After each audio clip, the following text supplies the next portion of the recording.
यह एक सुंदर रोमांटिक प्रेम कहानी है।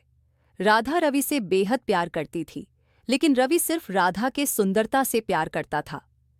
रवि को शादी करने का मन नहीं था। वह राधा से कुछ और चाहता था। उसे राधा सिर्फ बिस्तर पर प्रेयसी बनकर चाहिए थी, न कि घर में बीबी बनके। फिर भी किसी तरह से राधा और रवि की शादी हो जाती है। शादी के बाद रवि दिन रात जबरदस्ती से राधा के सुंदरता को लूटने लगता है। उसके खुशी के लिए राधा घर के कोने कोने में नंगा हो जाती है और एक वेश्या की तरह बेशर्म होकर उसे संतुष्ट करती है। फिर भी रवि राधा को अच्छी तरह से नहीं देखता है।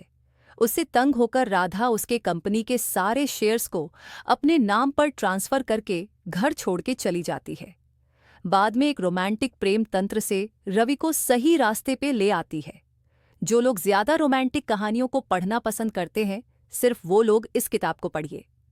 राधा रवि के ऑफिस में ही काम करती थी। रवि एक छोटी कंपनी के मालिक था। वह लोन लेके बिजनेस शुरू किया था, इसलिए वह हमेशा बहुत सीरियस रहता था। सब उसे एंग्री बर्ड कहते थे, लेकिन उसके सीरियसनेस से राधा आकर्षित हो गई थी।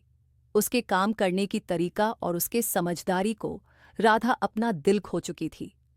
रवि को सैकड़ों बड़े सपने थे। उसे प्यार वॉर में अपना समय बर्बाद करने में कोई दिलचस्पी नहीं थी, लेकिन राधा रवि के प्रति भावुक थी और वह प्यार के सपने सजा रही थी। रवि को राधा पसंद थी, लेकिन उसे शादी, पत्नी, बच्चे आदियों की जिम्मेदारी नहीं चाहिए थी। हालांकि रवि अपने काम में एक नंबर था, लेकिन वह महिलाओं के मामले में बहुत दुर्बल था। उसकी इस दुर्बलता को राधा नहीं जानती थी। वह महिला को फूल की तरह इस्तेमाल करता था और सूखने के बाद फेंक देता था। वह बाहर से देखने के लिए साधु सज्जन की तरह लगता था, लेकिन अंदर से वासना से भरे भूखा जानवर था। इन सारी चीजों को जाने बिना राधा उसे अपने दिल खो बैठी थी। वह अपने सपनों के राजकुमार को रवि में देखती थी, इसलिए उसने रवि को अपना प्रेम निवेदन किया। रवि ने राधा जैसी बुद्ध लड़की की ऑफर को खारिज करने की पागलपन नहीं किया।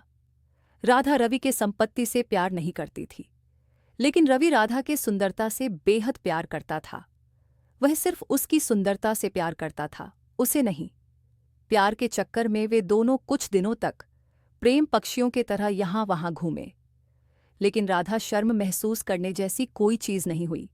उनका प्रेम संबंध पवित्र ही रहा। इसीलिए राधा ने रवि को शादी करने के लिए मजबूर किया। रवि को शादी करने का मन नहीं था। वह राधा से कुछ और चाहता था। उसे राधा सिर्फ बिस्तर पर प्रेयसी बनकर चाहिए थी, न कि घर में बीबी बनके। वह सोचा था कि बाकी लड़कियों की तरह राधा फ्रेंडजोन प्यार करेगी और अपनी ज़रूरतों को पूरा करके ब्रेकअप कर लेगी, लेकिन राधा वैसी लड़की नहीं थी। इसलिए वह शादी से खिसकने के लिए सही कारण ढूंढने लगा। कुछ दिनों के बाद रवि को शादी से खिसकने के लिए और अपनी वासना को पूरा करने के लिए एक खतरनाक आइडिया मिली। वह राधा से कहा कि हम दोनों अभी अभी मिले हैं, मुझे लगता है कि इतना जल्दी शादी करना सही नहीं लगेगा। हम दोनों की प्यार सच साबित होने के बाद हम शादी करेंगे। हम दोनों को और करीब आना होगा और एक दूसरे को ठीक से समझना होगा, इसलिए हम लिव इन रिलेशनशिप सूत्र को फॉलो करेंगे। 3 महीनों में हम दोनों के बीच सही एडजस्टमेंट हुई तो हम शादी करेंगे, नहीं तो हम अच्छे दोस्त बन के रहेंगे। राधा को उसकी बातों में उसकी साजिश थोड़ा समझ आ गई थी, लेकिन वह किसी भी कारण के लिए उसे खोना नहीं चाहती थी। इसलिए वह 3 महीने के लिए उसके साथ लिव इन रिलेशनशिप में रहने के लिए राजी हो गई और बिना शादी किए उसके साथ रहने के लिए मान गई। अपने प्यार को बचाने के लिए राधा बिना शादी किए और बिना मंगलसूत्र पहने रवि के बीबी बनकर उसके घर में रहने के लिए गई। उन दोनों के बीच कोई लिखित शर्तें नहीं थी, कोई कागजी सबूत नहीं था। सब कुछ सिर्फ बातों में था। रवि के घर में राधा महारानी की तरह रही। खाना पकाने से लेकर कपड़े धोने तक घर के सारे काम करने के लिए नौकर थे।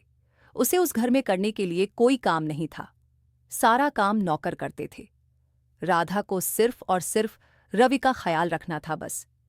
इसलिए राधा यह सोचकर ज्यादा खुश महसूस की कि शादी होने के बाद मुझे बाकी लड़कियों की तरह कपड़े धोने की और बर्तन मांजने की कोई जरूरत नहीं है। इसी कारण से राधा रवि से प्यार करके शादी करने के लिए खुद को भाग्यशाली समझी और दिन में सपने देखने लगी। रवि ऑफिस के टेंशन को घर को बिल्कुल भी नहीं लाता था। वह सारे चीजों को चप्पल के पास बाहर ही छोड़कर हंसते हंसते घर आता था। सब कुछ ठीक था। राधा रवि को घर और ऑफिस दोनों जगह संभालते हुए खुश थी। देखते देखते उसकी छोटी कंपनी बड़ी बनी और वह सारे कर्जे चुका के अमीर बन गया। लेकिन अमीरी के साथ साथ उसमें अमीरों की कुछ बुरे गुण भी बोनस में आ गए। ज्यादातर अमीरों की तरह उसे भी भावनाओं को कीमत देना नहीं आता था। वह भावनाओं को कीमत लगाना सीख गया था। अब उसका घर बड़ा था, लेकिन दिल बहुत छोटा हो गया था। लेकिन बेचारी राधा को ये सब नहीं पता था। वह अंधे सपने देखते भारे की बीबी बनकर उसके साथ रह रही थी। जैसे जैसे उसकी अमीरी बढ़ती गई, उसके बुरे गुण भी बढ़ते गए। अब रवि राधा के आंखों के सामने भी बुरा बन गया। राधा और रवि की कहानी में अब एक नया मोड़ आ रहा है। रवि की अमीरी और उसके बुरे गुणों के कारण राधा को बहुत दुख हो रहा है। वह समझ नहीं पा रही है कि रवि क्यों बदल गया है और उसे क्यों इतना दुख दे रहा है। राधा के दिल में एक अजीब सी खालीपन था। वह रवि के साथ रहने के बावजूद उसे लगता था कि वह अकेली है। रवि की अमीरी और उसके बुरे गुणों ने राधा को बहुत दुखी कर दिया था। एक दिन राधा ने रवि से बात की और उसे बताया कि वह उसके बदले हुए व्यवहार से बहुत दुखी है। लेकिन रवि ने उसकी बातों को अनदेखा कर दिया और कहा कि वह सिर्फ अपने काम पर ध्यान दे रहा है और उसे राधा की भावनाओं की परवाह नहीं है। राधा को यह सुनकर बहुत दुख हुआ। उसने सोचा कि वह रवि के साथ नहीं रह सकती है, लेकिन वह क्या कर सकती थी? उसने रवि से शादी की थी और उसके साथ रहने के लिए वह अपना घर और परिवार छोड़ दिया था। राधा ने एक और विकल्प सोचा। वह रवि के कंपनी में काम करना शुरू कर देगी और अपने आप को साबित करेगी कि वह रवि के बिना भी जी सकती है। राधा ने रवि के कंपनी में काम करना शुरू कर दिया। वह दिन रात मेहनत करती थी और अपने काम में उत्कृष्टता हासिल करने की कोशिश करती थी। लेकिन रवि को यह बात बिल्कुल पसंद नहीं आई। उसने राधा को कहा कि वह कंपनी में काम करने के लिए उपयुक्त नहीं है और उसे घर पर रहना चाहिए। राधा ने रवि की बातों को अनदेखा कर दिया और अपने काम में जुटी रही। वह जानती थी कि वह रवि के बिना भी जी सकती है और अपने आप को साबित कर सकती है। कुछ दिनों बाद राधा की मेहनत रंग लाई। उसने कंपनी में एक महत्वपूर्ण परियोजना को सफलतापूर्वक पूरा किया और अपने बॉस की प्रशंसा प्राप्त की। रवि को यह देखकर बहुत आश्चर्य हुआ। उसने सोचा कि राधा वास्तव में उसके बिना भी जी सकती है और अपने आप को साबित कर सकती है।